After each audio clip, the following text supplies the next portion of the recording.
Welcome back to the Dungeon Master's Block, the place where we come to talk about the Dungeon Master, the most important person in the game, the only person capable of playing God, killing characters, and lowering the egos of all the people at the table.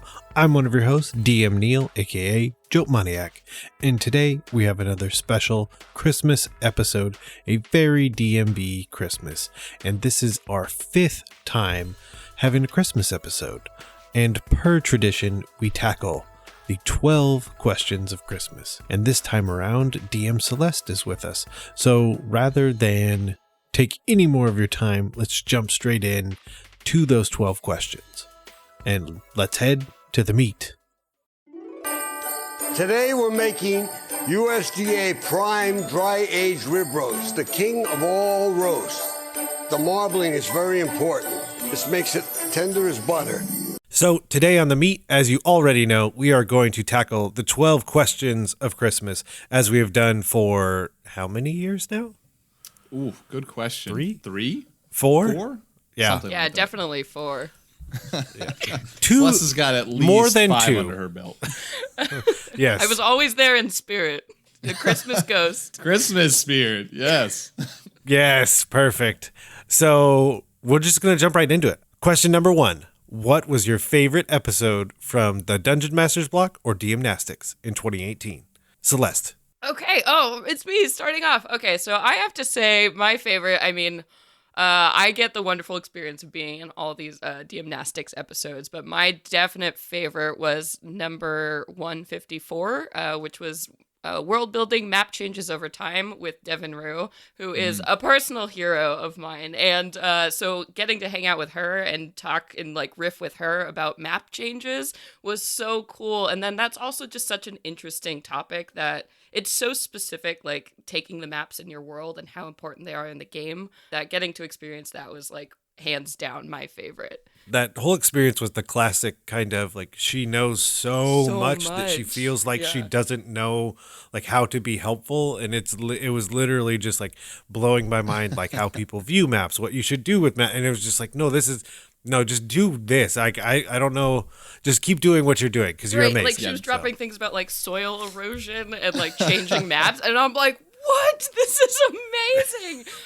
Devin is the coolest. There's no one better to talk to about creating maps for your homebrew world. Yeah, she can, and like for the amateur, for somebody who's been doing it for a long time, she's someone who can just give inspiration and advice, and man, you can just soak up so much. Mm-hmm. Yeah, and she's so friendly and approachable too, so. Well, I will steal your inspiration and advice statement, Mitch, and I will take this question because it is number 163, creation and inspiration 8, because it was the top 5s. So it had 4 of us throwing ideas out there. That was a lot of fun because as fun as the top 10s are, getting 2 additional people to kind of like riff off of you, and the culmination of like trying to merge all our stories together, which is just pure insanity because our ideas were even more insane.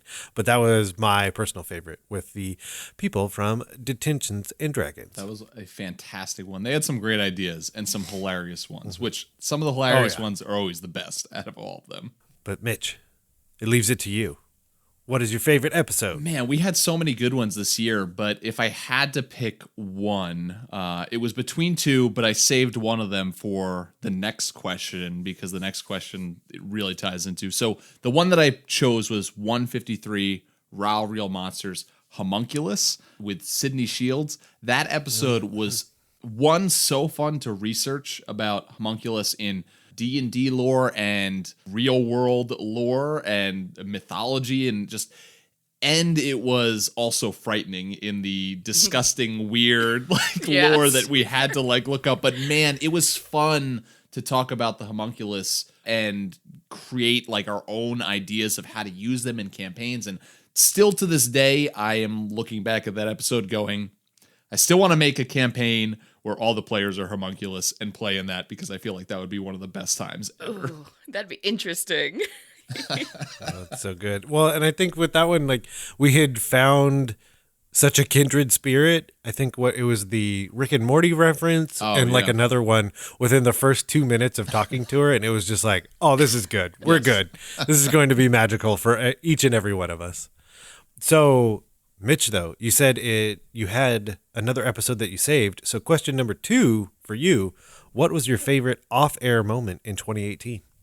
By far, hands down, it's not a specific moment, but it's a series of moments from episode 165, Fountain of Youth, where we got to have Sam and Birdie from the Dungeons and Dragons and Daughters. There's so much that didn't make it into that episode for a number of reasons. But my goodness, it was a whole different episode sitting down with those two girls and being able to ask them questions about D&D, DMing, and just all the other topics that came up. But having the time to sit down with Sam and Birdie and talk to them was just, it was so much fun. Neal, you can attest to how much fun and how many times we genuinely like laughed during that episode and off air from that episode as well. That was, it was insane in the best way possible. I think it took us about 30 minutes to get ready to record because there was just so much going on, but it was fantastic. And also, we let them take over our Twitter for a weekend, which was just as magical. That all day. It was so magical. So magical. All right, Celeste, your favorite off-air moment in 2018. Okay, I think this is sort of a selfish one, but the first time I was on DM's block, which was the Gond inspiration episode, and Neal told me what we were doing, and then I ran upstairs and opened up all my old boxes of AD&D books, and then I was just pouring through them all, like for all of the old like Gond references. I'm like going red box. I'm like wherever deities and demigods, let's go. So that was very, very exciting because any chance I get to go back to the archives to really like go deep lore mode is so fun. So that was definitely my favorite off-air moment. But I am new, so I'm looking forward to having a lot more of these off-air moments to talk about next time. I remember that. I remember like the episode being recorded. I remember you tweeting out photos of the books next to you it was fantastic. Oh yeah, Celeste is doing her research, that's for sure. Oh man, yeah, it made my heart light up, and I was like tripping over my feet to go to my old books. She was not messing around. Okay, so as selfish as you said yours was, mine is exponentially so. Good. I don't feel as bad. No, you're not gonna feel bad. So Rich Howard and I were in Burbank for Whelmed, and a friend of his lives near there, and we said, "Hey, come out to dinner. We're in the area." The friend says, "I can't. How about you come to Pasadena Community College and be guest speakers in my RPG class?" Or game design class. And he changed that night to be more about RPGs. So Rich and I were guest speakers at his class. And so it's a class of about 30, and that was a really fun experience. At the end, though, one of the students comes up and he says, like, "Hey, I love listening to all your stuff. Is it cool if I get a picture with you guys?" Oh, that's amazing. So like they recognized Rich and I from the stuff that we do here, like right now, and they came and like took a picture with us, and like I followed them on Instagram and all kinds of stuff. So that was it. I'm so simultaneously happy for you and super, super jealous at the same time. Because you've had a number of experiences like that where you've run into our listeners in the wild, as you'd say. Like, and I've met people at cons, but man, you've had these fantastic experiences. I'm super happy for you and jealous. It's the beard. People see it a mile away. It is the beard. True. That's all you need, Celeste. No, I'm just yeah, I know. I'll glue one on right after this. I promise. You will be recognizable for sure. Okay, so I'm going to go back to Mitch. What was your favorite moment out of your own campaign in 2018? So Neal, this one. So okay, I cheated a little. It's not from my own campaign. This is from a game that Neal you ran on Marco Polo, a video. It's pretty much a walkie-talkie app, except it's video. Yep. So you send videos back and forth to each other. And we've been playing a lot of D&D on that this year. But Neal, you were running a game for me and a couple other people, and I got to play You allowed me to play an Etten in this campaign. And if you know what an Etten is, it has 2 heads. And so I was able to play both of these heads as this one character, and I would constantly be just talking back and forth, using the Marco Polo app to change my voice from both heads. And it was just, there's not a specific moment. The whole entire time I got to play this Etten character was just super, super fun. I had a great time having you be the DM for that, Neal. It was just fantastic. Yes, it was memorable because I do remember that it was Torbjorn Vjorbjorn was the Etten's name. So like immediately I know the names. Yeah. Yeah, with the voice changing, making my voice deeper to sound more giant-ish, and saying Torbjorn Vjorbjorn, and it was just like we had this back and forth of the other PCs going like, "What is it? What is your name?" And I don't know if they ever got it right, but it was great. Yep. That's fantastic. That's awesome. Celeste, your favorite moment in your own campaign in 2018? Oh, this is very hard. So some of you might know me from Venture Maidens, a podcast, another actual play podcast out in the world. And I mean, we there's so many good moments, you guys. It's so hard. People always ask me this question and then I panic. But I think my favorite moments are one of the benefits of running a campaign that everybody in the world gets to see. Is that not only do your players react to things extremely, but all of your listeners also react to things extremely. So I had a couple plot twists this season in particular that really like caused the whole fandom to rise up and hate me collectively as a dungeon master. And then those I think are the best moments when everybody's like, "What did you do?" When you're getting direct tweets and like messages on Discord when people are like, "What's happening? How could you do this?" I won't give away those moments, but those are my favorite when everybody comes together and it's just those big DM like, "What?" moments. So nothing That's specific, awesome. but we had a couple good ones for 2018 that I'm really proud of. Which is pretty funny because that's kind of where mine comes from, because the Undermountain game that you and I are in over on Don't Split the Podcast Network. I mean, most of our listeners probably know it started as this random one shot, and I just kind of just assumed nothing would come of it more than that, and that would be fun. That would be done.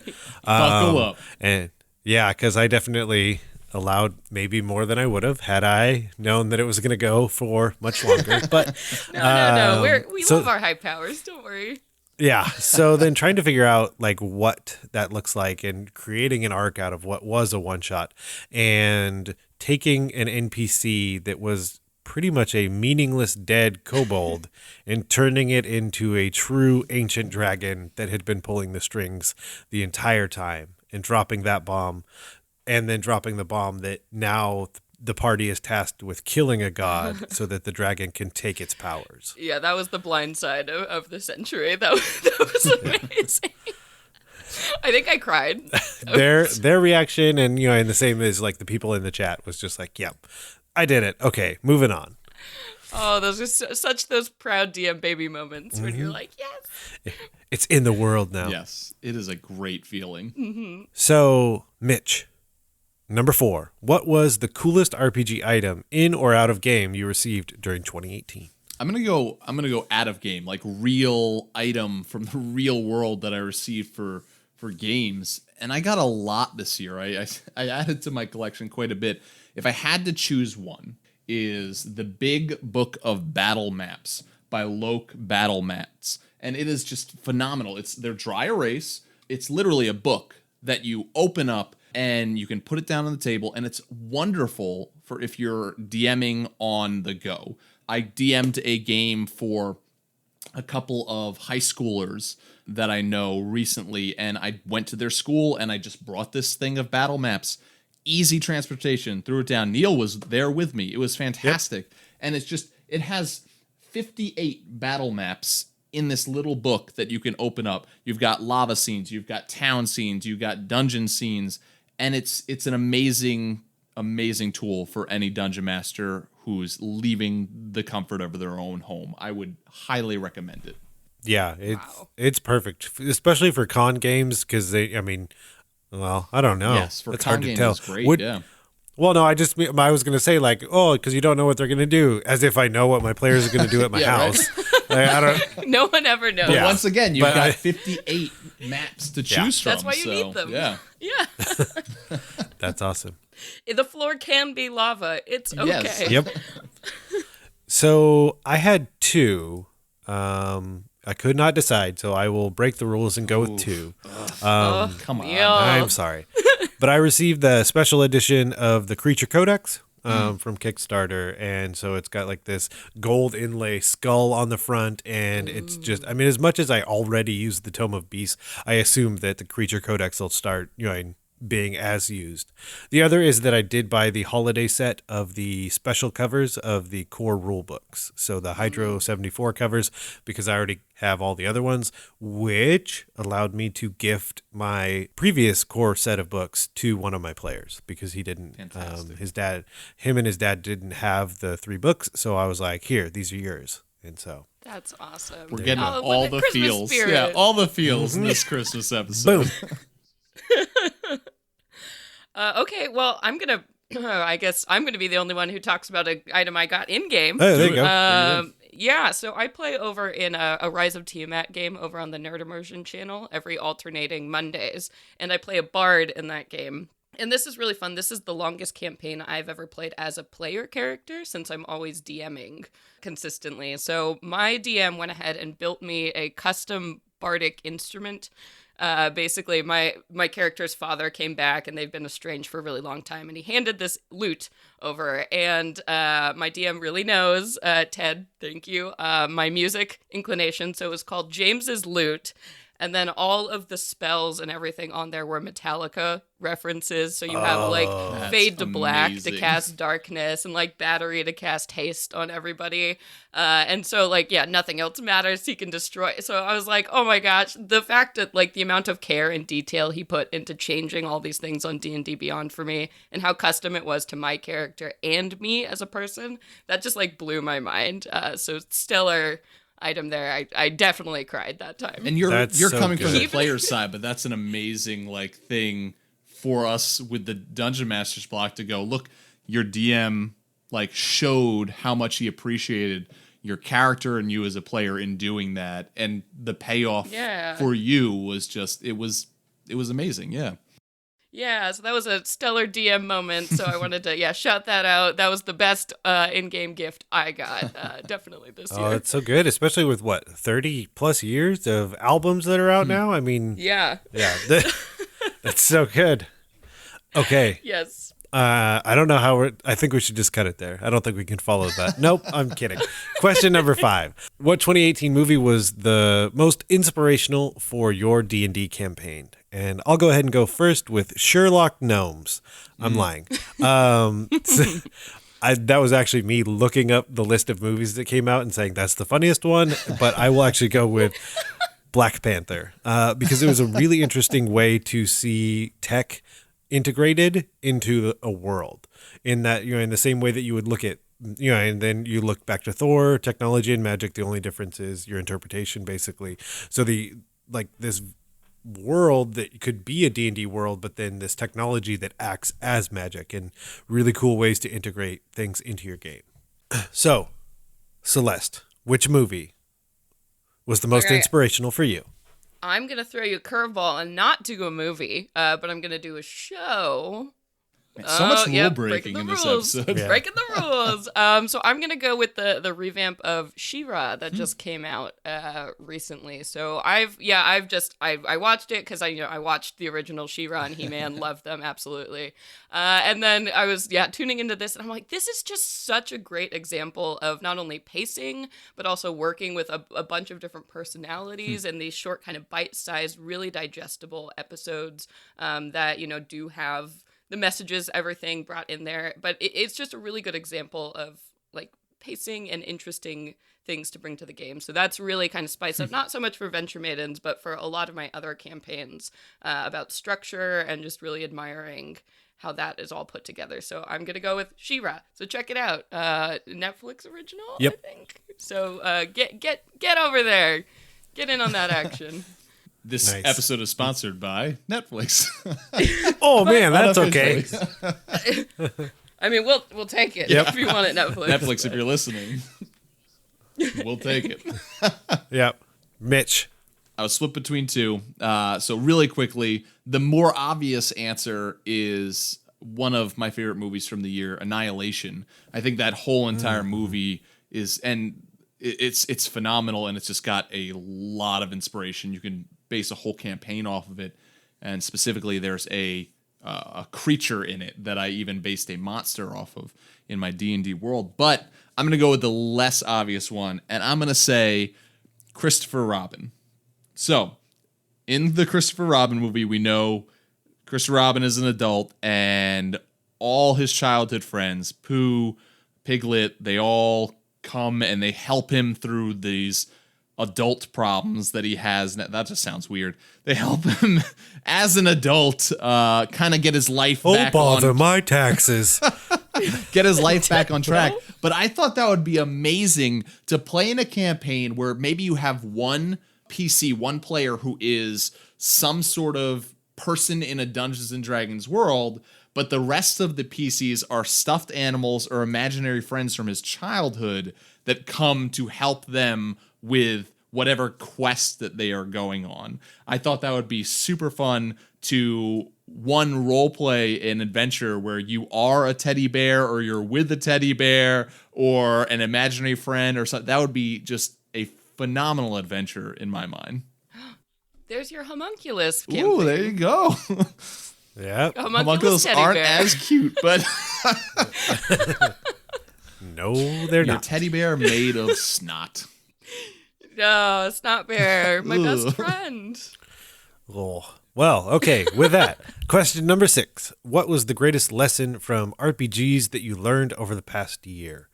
I will go ahead and take that one. And it was the game you had mentioned, Mitch, where we went to a high school. We had 5 high school boys, and I risked a method I have used before, but I think it proved that it works really well. Yes. Basically, I ask every person to write down 3 to 5 things that they would like to see in the next game. I basically promise that I'll use at least one from every person, but then whatever works from there, because and you'll easily have ones that contradict on their own sheet, nonetheless, ones that won't work with others. But I think it ended up working very well, and it seemed like they had a really good time. So that could be a tactic, especially at a con game or even at your home game, because I've done that with the Undermountain game as well, because it gives you a good gauge of the expectations of the players and a feel of where the other players are at. Like, oh, okay, this is a guy who's clearly going to make jokes. This is the person who's very invested in a rich story. So yeah, that's the method. It was phenomenal. I had not seen that method used before, and I walked away from that going, man, this is something that I want to use more. And you're right. Like one of the sheets we got, all 3, we kind of looked at each other and we were like, well, these are all ridiculous. So let's see what we can do with this. And it made the game, especially with a bunch of high schoolers, just really enjoyable and fun. And we laughed a lot. All right, Celeste. Okay, I think my lesson this year is about the RPG community and how approachable and lovely people are.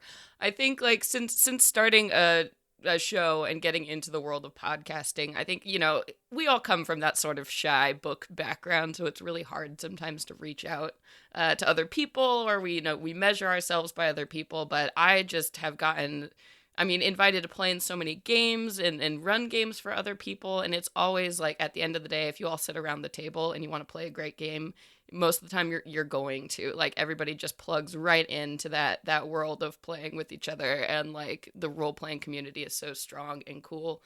So yeah, asking to play games with people and just getting to enjoy everybody else in the community, I think, is my big lesson of 2018. Well, there you go. That's awesome. Well, yeah. And I think the people because I would not consider myself too reserved, but then you still convince yourself with imposter syndrome and all that other stuff. You're like, they won't want to play with me, or why should I email them? Yeah.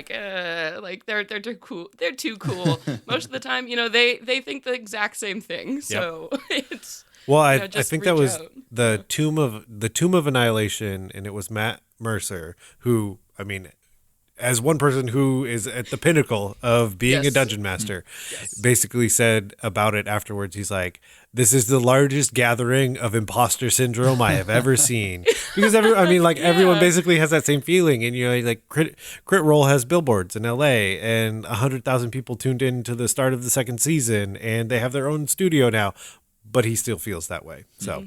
We all feel that way. I don't know. So, I don't know if that's helpful, but hopefully it is. So, just reach out. Yep. Yeah. Mitch, what was the greatest lesson from RPGs over the past year? So this is not a lesson that is new by any means for myself, but it's something that just over this past year with the specific campaigns that I've run and maybe just the groups that I've played in, with the high school group being certainly a group to add into this, I just find myself more and more over this past year. I feel like I've really, really more and more been learning that when I'm running a game, and every group is different and every player is different, so it might not be something that every DM decides to do, but I've just learned to hand wave rules a lot more, specifically rules that just maybe you take a second and step back from them and go, is this adding fun to the game? And if it's not, just be like, whatever. And especially when it comes down to, I don't run XP in a way, I do the milestone XP now. I haven't run XP in the sense of like, well, let's do the math and break down challenge ratings and who have they beat this game. And I don't do that anymore. So it's really easy to even hand wave battle when you're traveling and be like, oh, and you guys fought a bunch of orcs on the road. Tell me how that went, because they're not getting XP from that. They're getting XP from the milestone. So why do you need to bog it down with these things that maybe aren't progressing the story or the players aren't having a really great time with, and just hand waving those little things that really aren't that big of a deal as rules. Yeah. Always a good policy. Just, max fun. That's the best and only rule you need. All right. Number 7. What other great RPGs did you play in 2018? Mitch, we'll go back to you. So the one that I have to 100% give a shout out to is at a Catacon this year, we got to sit down with our webmaster and season 2 of Geek Wars judge, Ryan Bolter. And he ran for us a game in his RPG game that he's created of Chimera. Yes. And it was, first of all, the game itself was fun. Neal, you were there. We had Matt from Detentions and Dragons. We had Powell and Caleb there. And we had Danny Neary. And it was just a fantastic game and a fantastic play group. But Ryan has created this system that if you ever are at a convention and get to play with him, or once he starts putting it out for everybody to play, you've got to try this out. And I was really just blown away by the fact that, like, it's called Chimera and it's supposed to be this mashup of different types of genres. And even the player sheet really reflected that whole feel for the game. It was phenomenal. Ryan, great job. Well, I feel like I'm forced to piggyback off of that. And mainly because that was one of mine, and I think a Catacon is a really big place for myself, and I know you, Mitch, as well, to not play Dungeons and Dragons, because that's kind of what I do all the time anyways. So Chimera, definitely, but also to see its development and what it is now opposed to what it was a year ago. And then speaking to that, I played in a game with a person, I don't know how much I'm supposed to say. So I played in a game that was also in like a true alpha test version. Basically, it had been played the day before, and the character sheets had like pin marks of things crossed out, things just to written clarify, in. this is not Chimera that we're talking about. This is a different game. This is not Chimera. This is something else. And seeing the development of testing it out in different scenarios and how it would work in very specific settings, very open settings, things like that. So that was a lot of fun to be in that process. And then something that was just on Kickstarter was Die Laughing. And that was... Oh, I was going to say that. Okay, well then I will leave it at that, and we can go straight to Celeste.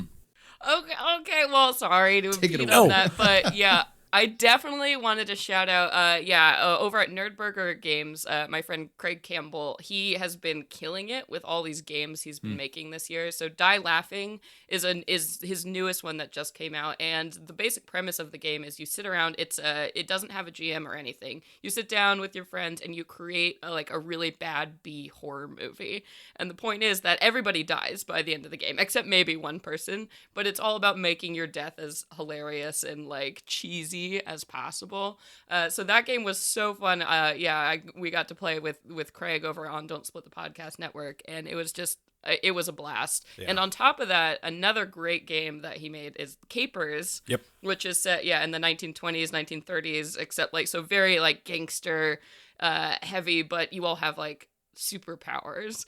Or it's just this really cool system. And my favorite thing about it is that it uses a deck of cards instead of dice or anything. So flipping cards is how you determine, those attack rolls and everything. So those are just two phenomenal RPG games that I got to play. So yeah, check out Nerdburger Games. Talk to Craig on Twitter. Yep. Great guy, makes amazing games. And it's great that we've all played these games. I gotta say, Die Laughing, it's one of the most brilliant parts about it, man, is that personally as a player, I found it more fun when my character had died, because you become a producer for the movie and you get to kind of help GM the game. And it's a blast. It's a great time. Yeah, the mechanics behind it are just basically a dice pool that also represents your health pool. And in the first game I played, because I played the second one with Mitch, but in the first one, because of just how the dice had lined up and the mechanics, 4 out of the 5 people playing died in one scene. And then it was basically over at that point. It was done and done. And so that was absolutely amazing. Wait, so that means we all went. Yes. So, question number 8. What classic Christmas story or element would you like to see in a D&D game? Mitch, I'll go back to you. All right, so little bit of a shout out here for our Patreon. I have created a monster based off of this for our Patreon Dragons Golden Up this week. And let me see if I can get this correct. This is the Yolas Veneer. I think that's how you would say it. But this is this troll from mythology. And these trolls are ones that bring gifts in mythology. But I've created this troll that they can either be chaotic neutral or they can be chaotic good. And they will travel in little groups. And depending on who the leader is, whether they're chaotic neutral or chaotic good, they will either go from stealing presents or delivering presents. And so I've created this monster based off of this mythology that now, if you are a gold Patreon dragon, then you can go and check it out. And I think it'd just be a fantastic little monster to add in to any Christmassy style game. I like it. Well, now I got to go check it out. And I can. You can. Because I can log directly into the Patreon. All right, with that, Celeste, what do you got? Yeah, so I guess gift giving is sort of the theme of mine as well. I love when player characters have to give other player characters gifts. In game, because it does create that sort of bond where you have to think as your character what you would give to another player character. It really does explore character interaction and party interaction. So that's always a super fun scenario I love to set up in my games. So I do love having holiday episodes in games where everybody gets each other gifts. I think that's a really cool and interesting way to explore party relationships. So that's something I always like to encourage with the Christmas spirit. And it's something that can be constantly bringing back that player character connection, especially if it's something that can be used further down the line, or if it's a weapon that can be used or something. Every time it's being used, that gift giving is being reminded. Yeah, that bond is strengthened again. Yeah. I don't know why that also reminded me. If you're not doing a gift exchange at your RPG table, what are you doing? Get it What are you doing? It's just so much fun because basically it's one of the few scenarios where you have such a focused group that anything anyone buys that you're I wouldn't mind taking that home, then probably everyone else would want it. Yeah. I'm not going to rant about how dumb my work one is. But instead, I will talk about a book that I found because I wasn't quite sure what I wanted to add. So by the power of the internet, I found something amazing, and I will definitely be working it into any Christmas related thing. And that is Letters from Father Christmas by none other than J.R.R. Tolkien. And it's basically a collection of letters that he wrote acting as if he were Santa to his kids. And so the book itself has like the handwritten notes, and like he writes it in this like shaky penmanship because he's like, I'm like 1900 years old. And then he writes some other ones as the great polar bear of the North Pole. Ooh. And Santa's kind of complaining in one story about how the polar bear tried to get on the roof but fell through. Then he's complaining about another scenario where like all the goblins came and took the presents and the things he has to do. And then there's the elves involved in some of the stories. And so it is it's just a really good set of things by an author that is beloved by countless people.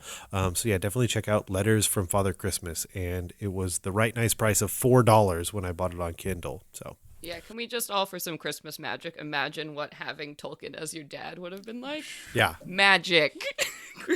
Well, and there's art on some of them as well. And then he like, so for the polar bear, like the script is super thick, and he's like, yeah, basically like, yeah, I'm a big old polar bear, so of course this is how I write.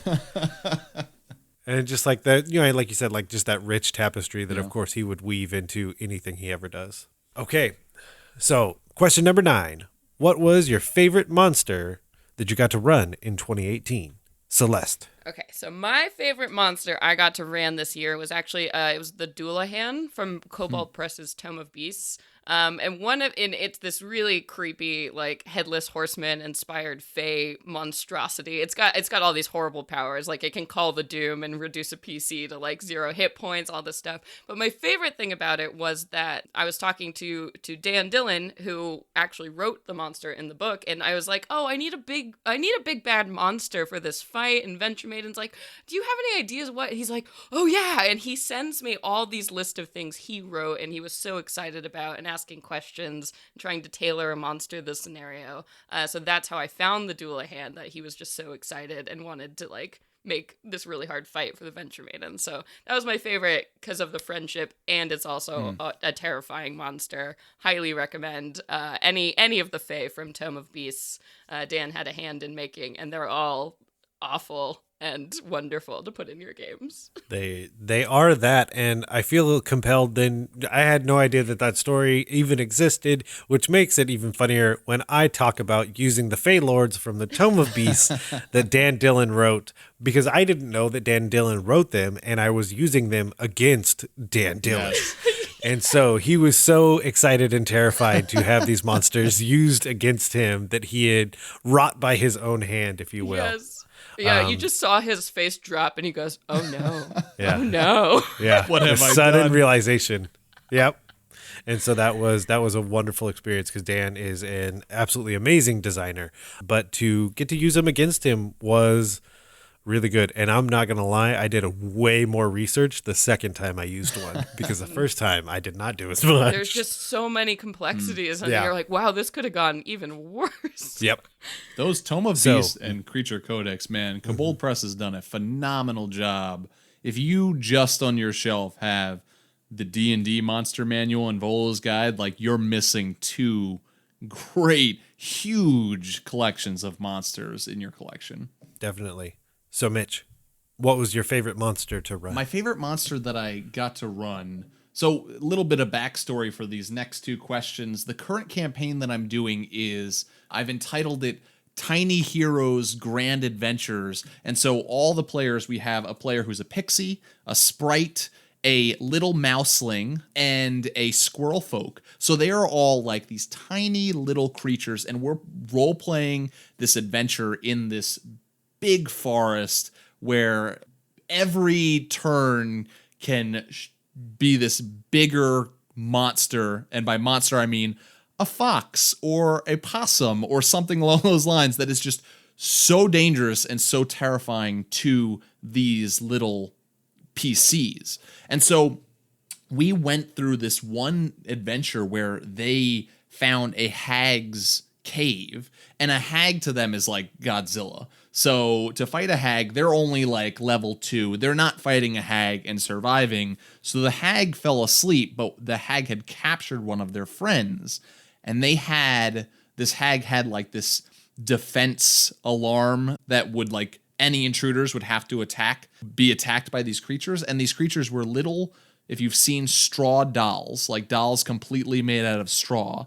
And so I had these straw dolls attack this group of players, and having these straw dolls towering over them and using like sewing needles that were shoved up into their arms to make them like Wolverine-esque, or one of them was carrying a ball of yarn to use as a giant mace. Just phenomenal and fun.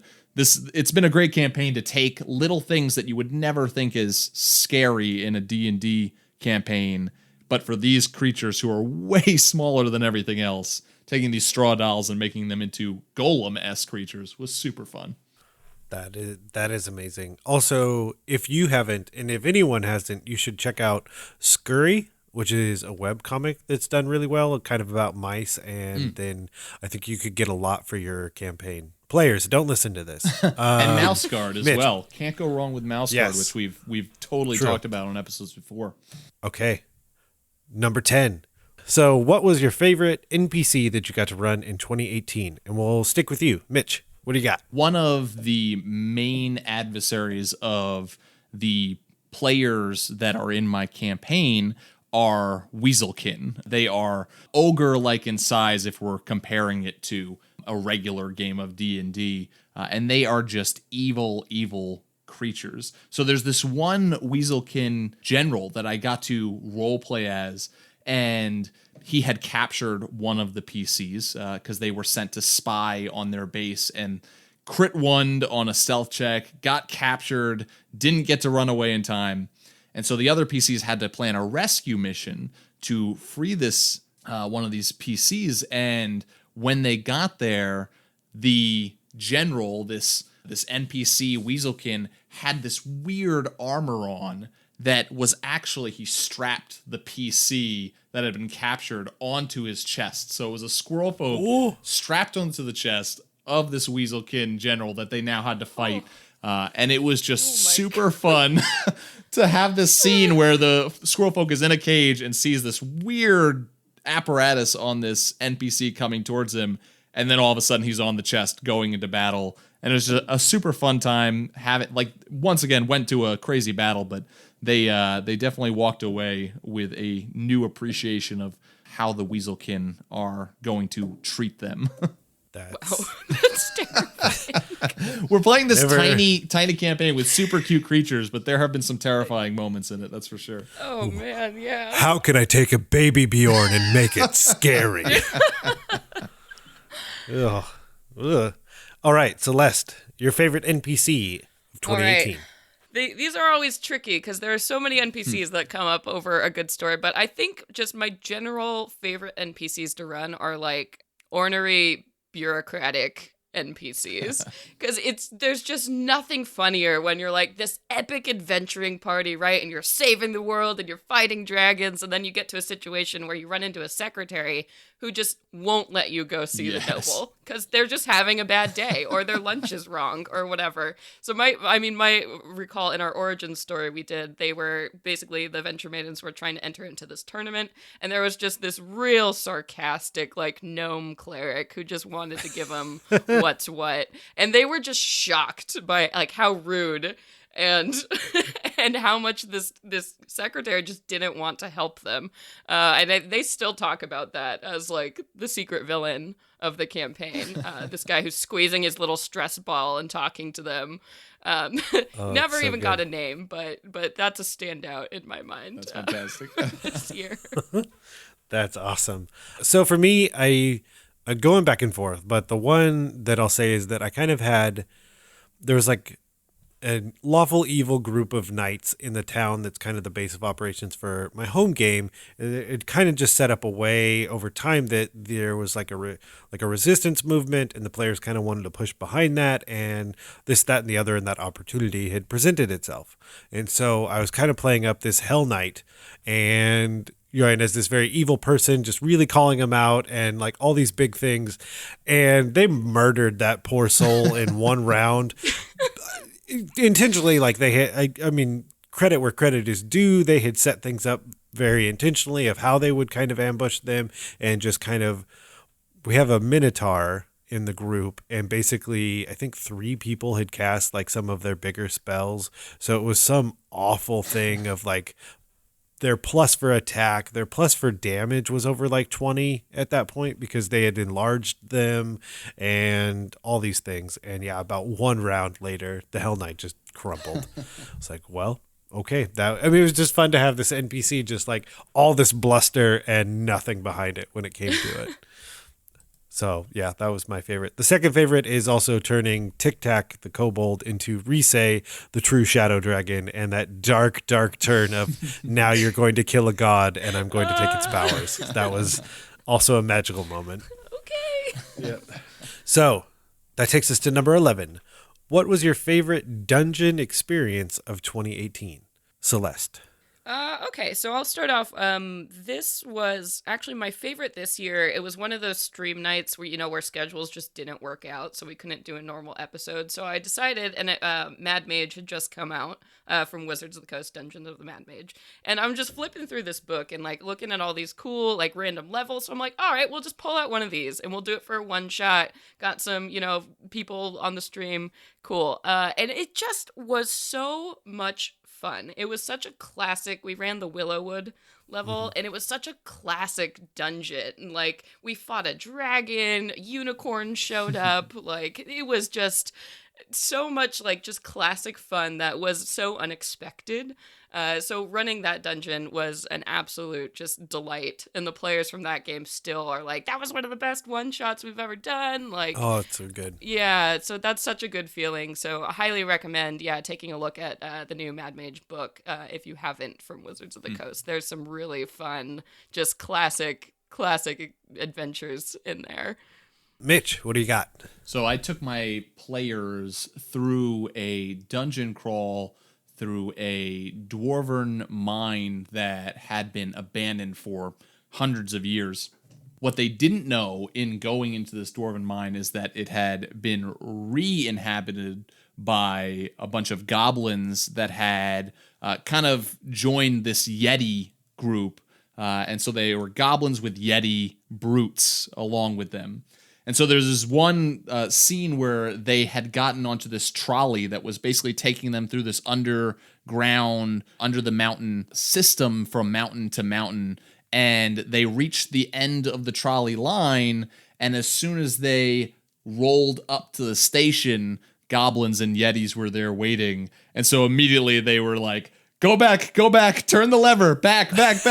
And what ended up happening was there was this amazing fight we had because goblins and Yetis jumped on the trolley, and we had this amazing fight with this trolley going at high speed. Yetis climbing on the roof of this trolley, goblins jumping inside, and they're fighting on this trolley, throwing these Yetis off, having to climb up to the roof to attack the Yeti that was up there. It was just this super fun dungeon experience because of the dangers that were hidden inside of this dungeon that they did not know of. Yes. Oh, that's so good. Oh, okay. So I've mentioned it before, but I used the plot twist cards from Pathfinder, and it quickly devolved into a way that the players mess with each other above table, basically. So it's an inherent assumption that that's what they do because I make them all tell me what they want, like whisper it to me because, that's just the way I do it. So one player gets up and walks over and whispers to me, but they had just wanted to know more about the scene that they were walking into, which was a great idea because it was going to be an ambush. Another player just assumed that they were going after them, so they got up and then used their card to go after the first player. So player one saw that it was an ambush, but then it escalated, and I used a barbed devil to then escalate things because of what player two had chosen to do. And I don't know that I've done it in a while, used a devil that has a percentage chance to summon another one. Oh, no. So I said, player one, please roll me a percentile Put die. it in their hands. It's And they're their like, fault then. Yep. And I'm like, yep. Yep. And he's like, 34. And I was like, okay, just to check, what did you get? He's like, 34. And barbed devils have a 35% chance to summon an additional barbed devil. So they did. And it got very hairy, very, very fast. I forget how many people went down, but nobody died. So good on them. But yeah, using that terrifyingly low percentage chance and it working out that now there are 2 barbed devils was amazing. Can you repeat that for me? What did you roll? Not something a I player just wants wanna- to hear. Nope. Yeah, I just want to check in. Okay, 34. Good. Good, Here we go. Good. Yes. Oh boy. Okay, so to round it out, we have question number 12. What are you looking forward to most in 2019 for the Block Party Podcast Network? I'll start with Mitch. What do you got? So one of the things with running the podcast with Neal and with Celeste is that we know the guests that are going to be coming on before, obviously, the listeners. And all I got to say is we've got some awesome guests lined up. I'm very excited to have them come on the show. Some will be returning guests, and I'm excited for all the topics that we're going to be talking about. Beyond just that obvious fact, I'm also excited to start recording for season 3 of Geek Wars and possibly release it in next year. That would be the goal. So I like it. I think I'll leave Celeste for last. That makes sense, right? No, I lied. Celeste, your turn. Okay. Well, what I'm looking forward to, I mean, I'm the new kid on the block. Look at that. So I'm new here. Obviously, I've only been in a few episodes so far, but I'm just loving my time here. So I am just looking forward to getting to make more awesome content with you folks and co-working on projects and just bringing on these great guests. And it's just really exciting for me to be here. So I'm excited for literally everything that's going to happen. I'm excited for a whole year of this and being part of this crew and team. So Yes. that's what I'm looking forward to. Oh, we're excited all to the have feels you because join that's us. that's what that was one of the things I wrote down was working with Celeste. I think because bringing you on just has already allowed us to do more and think bigger. And I think that's one of the more exciting things is like there's some projects that Mitch and I had talked about and getting you to come on and the experience with projects similar to it. Haha, we're telling you nothing while telling you something. Secrets. And secrets and just like the experience that you already have and bring to the table. Also, I'm really excited to try and, let's be honest, be better at Patreon and figuring that out and getting you guys more awesome content through that. Yes, sir. And that's all I got. That's 12 questions and we answered did it them again. all. And with those 12 questions answered, I just want to thank each and every one of you from each and every one of us here at the Block Party Podcast Network for tuning in and listening to us. And if you want to ever get a hold of us, as you know, you can always head over and email us at dungeonmasterblock@gmail.com. And if you see fit, you can always head to iTunes and leave us a 5-star review, which we'll read on the air. You can always head over to Twitter and follow us at DMS_block.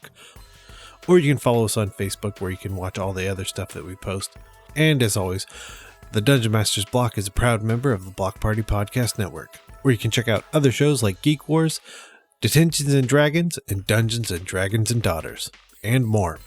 As always, just want to thank you for listening to the Dungeon Masters Block, the place where we come to talk about the Dungeon Master, the most important person in the game, the only person capable of playing God, killing characters, and lowering the egos of all of the other people at the table.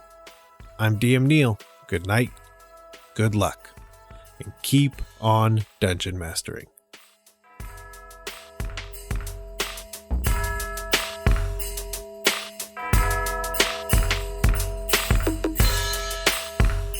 Goodbye.